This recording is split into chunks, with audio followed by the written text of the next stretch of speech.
nawe waba umutagatifu. Erega nicyo wahamagariwe.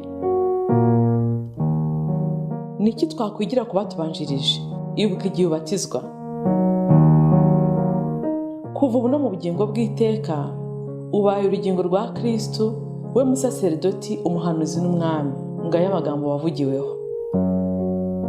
Muri batisimo wagizwe ikiremwa gishya, wambikwa Kristo. Ese itara ryawe riracyaka? Ese umwambaro wawe urakererana? Humura, garukira Imana. Abatagatifu n'abanyabyaha bababariwe. Akira Kristo. Ikiganiro ibirari by'ubutagatifu mukigezwa na Beata Mukarusanga, umukristo wubase urugo.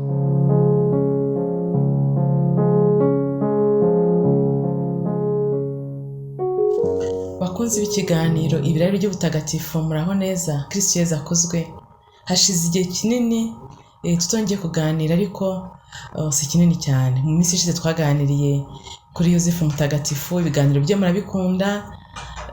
Nabonye ikiganiro cya gatatu aricyo abantu bakomeje gukunda cyane ku buzima bwe mu masaha ya nyuma, ikiganiro yagiranye na Yezu Kristo, twigiraho nyine uburyo umuntu yakwitegura gupfa neza, kuko ku isi ni icumbi, ariko Yezu akaba hafi cyane y'abasamba, kandi bikasaba yuko abarwaza abari hafi y'uwo muntu ugejeje mu marembera abona abamuherekeza, bamubwira iby'Imana bimuhumuriza, bamutegurira kwambuka cya gisimo gitandukanye ubuzima bwo ku isi n'ubuzima bw'iteka. Twakurikijeho rero kuganira kuri Mutagatifu Yohani Bosco cyangwa Don Bosco, dufatanyije na Padiri Asifiwe Jean Claude, nongera gushimira, ngira ngo nacyo mugikurikire cyane. Ubu ndumva mu biganiro twagiranye twaravuzemo ku nzozi, ko inzozi zabaye igikoresho gikomeye cyane mu buzima bwa Mutagatifu Yohani Bosco. Ariko rero nkasanga si nawe wenyine, koko kuva kera na kare hari abandi batagatifu, ndetse na Yosefu Mutagatifu yagiye agaragara ko Imana imuvugishiriza mu nzozi cyane. Ariko se Kiliziya niki ivuga mu by'ukuri ku nzozi? Si inzozi zose kuko zituyobora ku Mana, twashishoza gute? Nitumara kuganira kuri icyo ngicyo cy'uburyo twareba ku nzozi, turareba noneho inzozi za mbere. Mu nzozi zimwe nyinshi cyane, inzozi zirenga 40 zirimo inyigisho uyu Mutagatifu Yohani Bosco yagiye arota. Turaza kureba zimwe mu nzozi zivuga kuri ibi bihe Kiliziya ishobora kuba irimo. Mu by'ukuri ubusanzwe Kiliziya iha agaciro gake cyane inzozi, kandi ni mu gihe nta kintu kivuga amahomvu nk'inzozi. Nta kintu kirusha inzozi kuvuga amahomvu rwose. Uzasanga inzozi ziba igikoresho ubwonko bukoresha mu by'ukuri kugira ngo bwisukure. Ubundi bumenyamuntu buvuga ko inzozi zikorwa n'ubwonko kugira ngo bukore isuku mu bubiko bw'amakuru aba yatambutsemo. Niba nawe reba ibintu aba yiriwe munsi wose, ibifite agaciro n'ibitagafite byose bibyiganira mu bwonko. Byose rero tubashije kubibika umunsi ku wundi, ntabwo ubuzima bwakomeza, twananirwa mu mutwe. Rero ntabwo amakuru yabyanyuzwe mu by'ibyanyuze mu bwonko byose mu bubiko memoire byagumamo, ahubwo kugira ngo tudatakaza ubushobozi bwo kuvuga, bwo gupanga hazaza cyangwa se kwibuka ibyahise. Ubwonko Imana yaturemanye ubushobozi bwo kugira ngo bushungure ibizima, ibisigaye bidafite agaciro bijugunywe muri puberi. Iyo puberi nta yindi, icyo gikoresho ubwonko bukoresha kugira ngo bwisukure ni inzozi. Niyo usanga inzozi zizanamo amakobya nkuru, zikazanamo rimwe na rimwe ibiteye ubwoba byaduhangayikishije ku manywa bikihinduramo ubundi buryo, wenda bikaba ibisimba n'ibindi bintu. Ubwonko niko bukoze. Nyamara ariko hari ibisigara bifitiye akamaro, nibyo tugumana. Burya nagira mbabwira ko buri joro umuntu ararota, ahubwo nuko inzozi icyo zaremwe ni ukwibagirana. Buri gihe uko umuntu asinziriye ararota. Muri faze enye z'ibitotsi habamo faze ngira ngo 2 zigaragaramo inzozi nyinshi, ariko nyine ugacya umuntu yazibagiwe. Nyamara inzozi zitibagirana, umuntu agahora azibuka. Akenshi bene izo nzozi ziba ari ijwi ry'Imana cyangwa se ijwi rya Sekibi ushaka kudutandukanya n'Imana. Ibyo rero niho bisabira ubushishozi. Kugira ngo tumenye uko twashishoza izo nzozi, mu by'ukuri igiti ukibwirwa n'imbuto zacyo. Inzozi za Sekibi akenshi zitera ubwoba, zigahungabanya, zikatarya amacakubiri, n'ibindi n'ibindi. Hari igihe ziza zikoshyushya zikurembuza ikabizikoresha ikubwira ibintu byiza, yakoresha amarari y'umutima wawe ikagukirigita, yakoresha uburyo bwo kwereka kuri igitangaza ukagukuzamo ubwirasi, mbese imigenzo yayo ikayigushyiramo ikoresheje inzozi. Hakabaho n'igihe yakoresha izo nzozi kwangiriza ubuzima mu bundi buryo. Ndumva nabashishikariza kureba ibiganiro njya mbonana umugabo witwa Ntidendereza Faustin, agira ikiganiro cyitwa Urumuri Rumurikira Isi TV, anyuzaho ibiganiro by'imirwano aba yarwanye na Sekibi. Rero hari aho yavuze ko igikoresha inzozi kugira ngo twangize. Rero muri ubwo bushishozi navuga dukeneye nabyo tukwiye kubimenya. Hakaba rero nagira mbasetse, hari umuntu yigeze kundotera twakoranaga, yari umuntu bene data nyine babandi bakunda kuvuga ko beretswe barose Imana ibavugisha. Rero araza arambwira ati nakoroteye wirukanka usohoka mu biro wirukanka nuko baragufata bakujyana kwa muganga w'uburwayi bwo mu mutwe. Yavuze ati bakuvuje indera, atari ko kugira ngo bikurweho reka ngusengere. Naramusetse ndamubwira nti icyambere cyo ni imyaka yo kurwara umutwe narayirengeje, kurwara umutwe n'ubwo buryo bivuze. Icya kabiri ntuzongere kunsengera, mfite ubwo muri iryo nzu ntuzongere kunsengera. Ntabwo ari ubwirasi nabikuvuganye, ahubwo ni ukugira ngo nitandukanye rwose n'izo roho mbi zishaze kuba zimukoresha zishaka no kunyangiriza. Rero ibyo abantu bakoroteye byose si uko aba ari byo, ahubwo n'igihe bari imitego ya Sekibi. Nuko byarangiye, ntimugire ngo hari andi matsiko mbasigiye inyuma y'aho ngaho. Nuko byarangiye yakomeje ubuzima bwe, nanjye nkomeza ubwanjye. Hashize imyaka myinshi byabaye muri 2015, muri 2024. Rero byari ibiyaga nyine biri aho ngaho byanyuze mu mutwe w'umuntu, ariko bakabifata nk'aho byose ngo ari iyerekwa cyangwa ibindi. Rero niyo mpamvu tugomba gushishoza abavandimwe. Hari n'inzozi ariko usanga zikwerekeza muhamagaro, ugasanga ni inzozi uhora wibuka ariko zituma hari icyo wungutse gifasha abandi muri roho, kwiteza imbere mu kwemera, gushishoza mu cyari. Hari n'igeze zigufasha mu gushishoza mu kintu cyari kimaze iminsi kiguhangayikishije mu buzima bwawe, ushakashaka Imana. Hari n'igeze zigutera imbaraga mu nshingano usanganywe. Mwene izo nzozi hari igihe zigufasha no kunonosora inzira watangiye igana Imana, ugafata ibyemezo bizima, zikakwigisha imigenzo myiza. Bene izo nzozi twavuga ko Imana iba yazikoresheje mu gihe uhora uzibuka kandi ukaziheraho ujya mbere. Ingero ni nyinshi, reka tujye gusa ku rugero rwa Mutagatifu Yosefu. Tuzi neza ko muri Bibiliya Imana yamuvugishaga kenshi mu nzozi. Muribuka igihe arota ngo marayika amubwira ati Yosefu mwene Dawudi witinya gutwara umugeni wawe kuko inda atwite ari Roho Mutagatifu. Muranibuka igihe amubwira ati byuka uhungisha umwana na nyina kuko Herodi agiye kumwica. Urumva zari inzozi zijyana n'inshingano afite zo kurinda umwana Yesu. Ikindi kandi nanone nababwira cyatuma ushishoza ku nzozi zawe ni umuco wo kwimenyereza gutega Imana amatwi mu isengesho rya bucece no kuganira nayo mu ibanga ry'umutima wawe. Biriya nyine Yosefu Mutagatifu yakuze akora oraison, kwiguzamo umugenzo wo guceceka no gutega amatwi Imana. Ntiduhure mu rusaku rutuma Imana tuyicecekesha. Murabizi ko Pawulo Mutagatifu yatubwira ati turi ingoro za Roho Mutagatifu, Imana idutuyemo. Igihe tubatizwa twakira Imana mu buzima bwacu, ubutatu butagatifu. Ese iyo tabinakuru y'umutima wawe Imana ituyemo, ese n'ibituyemo iraho bucece gusa ajye kuvugisha, cyangwa ishaka kuvugisha ikakuburira umwanya kubera ko uri hanze yawe buri gihe. Rero Yosefu Mutagatifu ko yaramenyereye gutega Imana amatwi, kuyitega amatwi no mu nzozi ntabwo byari kwinanira. Nawe niba ushaka kugirana umubano n'Imana yatuma umenya icyo ikubwira, cyangwa se unashishoza inzozi zawe mu by'ibaho buri munsi ku wundi, banza ubane nayo mu ibanga ry'umutima wawe. Hanyuma ni kuvugisha ibiri special wenda utakumviye mu isengesho, wenda ushaka kubwira mu nzozi, nabyo uzabimenya kandi bigutera imbaraga mu nzira zigana Imana. Tugere kuganira ku nzozi za Yohani Bosco Mutagatifu. Ibyo twavugaga mbere kwari kugira ngo twitegure neza iki kiganiro ku nzozi yarose ku itariki 30 z'ukwa gatanu 1862.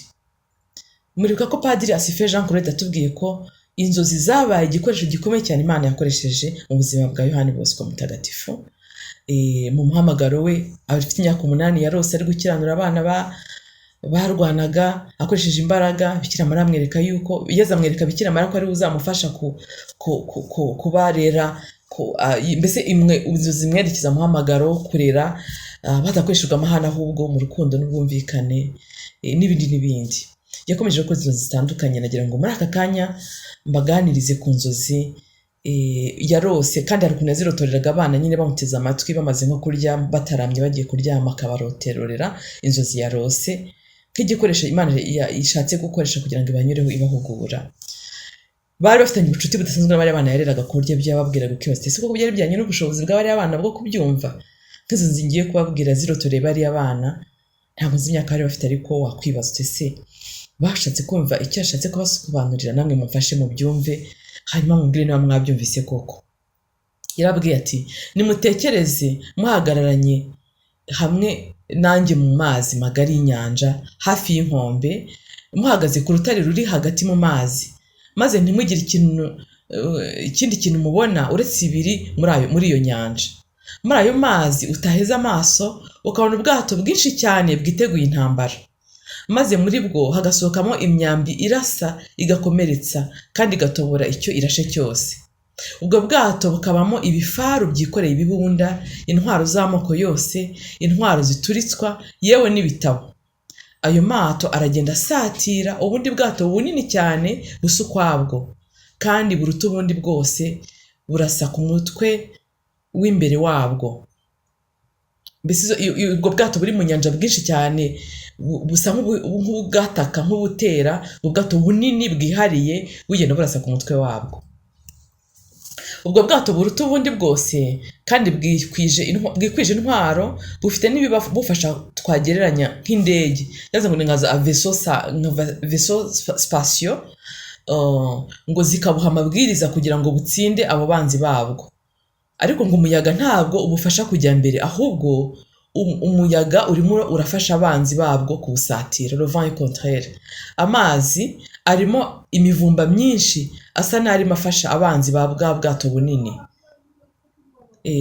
Hagati muri iyo nyanja utaheza amaso, inkingi ebyiri ndende zikora ku bicu zihagaze ubutayezwa. Imwe ihagaze ishusho nini ya Bikira Mariya, ku birenge byayo handitseho ngo Auxilium Christianorum, cyangwa se mu Kinyarwanda twavuga utabara abakristo. Indi nkingi iyirusha uburebure no gukomera ishyigikiye ingabo nini zifite imbaraga, robuste, zikomeye nkayo. Hasi yayo handitseho ngo Salus Credentium, agakiza kabemera. Umusare w'ubwato buruta ubundi ni Papa, ahagaze imbere arakoresha imbaraga zose ngo agashye anyuze ubwato hagati ya za nkingi ebyiri. Ubwato bwose bw'abanzi burasatirana imbaraga bushaka kuroha mu mazi bwa bundi bunini. Ababurimo bararasa bifashishije intwaro zose bafite, ibitabo, inyandiko zitandukanye, intwaro ziturika, amasasu, amabombe. Intambara irakomera ikarushaho kugenda igirukana. Amato matoya y'abanzi aragerageza uko ashoboye ngo kose ngo ahirike ubwato bunini. Biba iby'ubusa, ahubwo bugakomeza kujya mbere nta gihungabanye, nta gukangarana. Hato na hato imfizi y'intama ifite ibibaraga yazaga igapfunda ubwato mu rubavu igasaturamo umwenge, ariko ako kanya akayaga gahuhera kavuye muri za nkingi ebyiri kagahita kahasubiranya. Muri ako kanya mbona intwaro zose z'abanzi zirasenyutse, ubwato bwose burashwanyagurika, buribira hasi mu nyanja. N'uburakari n'umujinya w'umuranduranzuzi bwabahumye amaso, abanzi batangira imirwano nta ntwaro, corps. Barataka mbese barwana nta ntwaro, umubiri ku mubiri niko navuga mu Kinyarwanda. Donc intambara irakomera, ahubwo donc barwanisha amaboko bavuma kandi batuka Imana na bwa bwato n'ababurimo. Ako kanya Papa aragwa akomeretse cyane, yahise afashwa, ariko yongeye gukubitwa bwa kabiri ahita atanga. Akamu k'insinzi kumvikana mu ruhande rw'abanzi. Babyinnye insinzi, ibyishimo biri sauvage, ibyishimo nyine nk'iby'amashitani bikwira mu gihande cyabo. Abasare b'ubwato bwungirije ubunini bahita bahura vuba vuba batora undi Papa, maze bya byishimo by'insinzi birayoyoka. Papa mushya yahise ayobora ubwato, atsinda abanzi bose, akomeza asatira za nkingi ebyiri. Muri ako kanya bitunguranye ubwato bwasigaye bw'abanzi bwuzuramo ubwoba, butangira gusekurana, burasandara, uburokotse buratatana. bumwe mu bwato bwari bwakomeje kurwanira ubwato bunini burakomeza buragenda bwihambira kuri za nkingi. Ubundi nabwo butari buke bwari bwaganjwe n'ubwoba burebera imirwano kuri yo, buguma hamwe butegereje ko abanzi barohama ubutagaruka. Hanyuma nabwo hashize umwanya burazamuka bugana za nkingi, bwegera ubwato bunini maze nabwo bwizirika kuri za nkingi. Ako kanya haba umutuzo mu nyanja hose. Tukiganira kuri izi nzozi, mwabonye ko inkingi imwe yari iriho Bikira Mariya utabara abakristo. Mwibuke ko Padiri Asifiya atubwiye ati umwe mu Bikira Mariya wakunze kwiyereka Yohani Bosco Mutagatifu ni Bikira Mariya utabara abakristo. Ni nawe yabonye n'undi kuri iyo nkingi ubwato bwarimo buganaho. Iyindi nkingi ya kabiri iriho ikomeye cyane, itwaye ingabo nini, ishyigikiye ingabo nyinshi nako zifite imbaraga nyinshi. Mu by'ukuri ni igishushanyo cy'Ukarisitiya. Yabonye Ukarisitiya, niko navuga. Ntabwo mu nyandiko nasomye bavuga explicitement ngo bigaragare ko yari Ukarisitiya, ariko mu bisobanuro by'iyo nkingi ya kabiri, umukiro w'abemera ni Ukarisitiya. Niko abapapa cyangwa se abandi bantu bagiye bashishikazwa n'izo nzozi babyise. Rero mu by'ukuri umukiro wa Kiliziya, umukiro w'abemera ni inkingi ebyiri. Ndimo ndibuka nanone Cardinal Robert Sara, ibitabo bitandukanye byandika interview bagiye bamuhaye, yagiye agaruka ku bintu bitatu bishyigikiye Kiliziya, nubwo bwose abanzi bayimereye nabi. Mu gihe ndamubibona, muzarebe amadini yose ahagurukira Kiliziya Gatolika. Bo ntibaba bafite credo y'imwe, ntibabemera bimwe, ariko iyo bagiye kuvuga kuri Kiliziya Gatolika bayirwanya bahuriza hamwe. Nabyo byababera igishushanyo cy'impamvu kuki bose bahuriza ku rwango bafitiye Kiliziya Gatolika. Wakwibaza uwabatumye ninde? Yego, ariko umukiro w'abemera mu by'ukuri ni Kiliziya, w'abemera ni Kiliziya irimo za nkingi ebyiri. Cardinal Sara agashyiraho n'iya gatatu, vuga Ukarisitiya, Bikira Mariya n'umusaraba. Nkivuga ibi ngibi cy'umusaraba, bise nshaka kongera kuvuga nanone gusita Padiri Père Dufoye w'Iremera Ruhondo. Hari umunyamakuru baganiriye, arimo amubwira ati amadini menshi ubona avuka abwira abantu ibitangaza, akenshi usanga arimo ahungisha abantu umusaraba. Ariko tubikwezi yavuze ngo ushaka ko nkurikira yiharubwe cyangwa se yiyangubwe, aheka umusaraba we maze ankurikire. Niba rero dushaka kwinjira muri ayo marembo afunganye ubwato burimo buganamo mu ntambara itoroshye, ari intambara ya roho ku giti cyawe, kuko niba ari umwana wa Kiliziya uri mu masakaramentu, uri mu état de grâce, utitandukanya na Kiliziya, nawe uri Kiliziya. Aho uri Kiliziya. Kiliziya rero ishyigikiwe n'umusaraba, ishyigikiwe n'Ukarisitiya, ishyigikiwe na Bikira Mariya. Niba muri izo nkingi eshatu haribuzemo, ubukristo bwawe buzahungabana. Reka nkubitse ko impamvu tuvuga ibi byose ni kugira ngo nawe utere izo ntambwe ugana ubutagatifu. Nicyo twahamagariwe bavandi. Hasingizwe Imana, abamarayika n'abatagatifu bayo.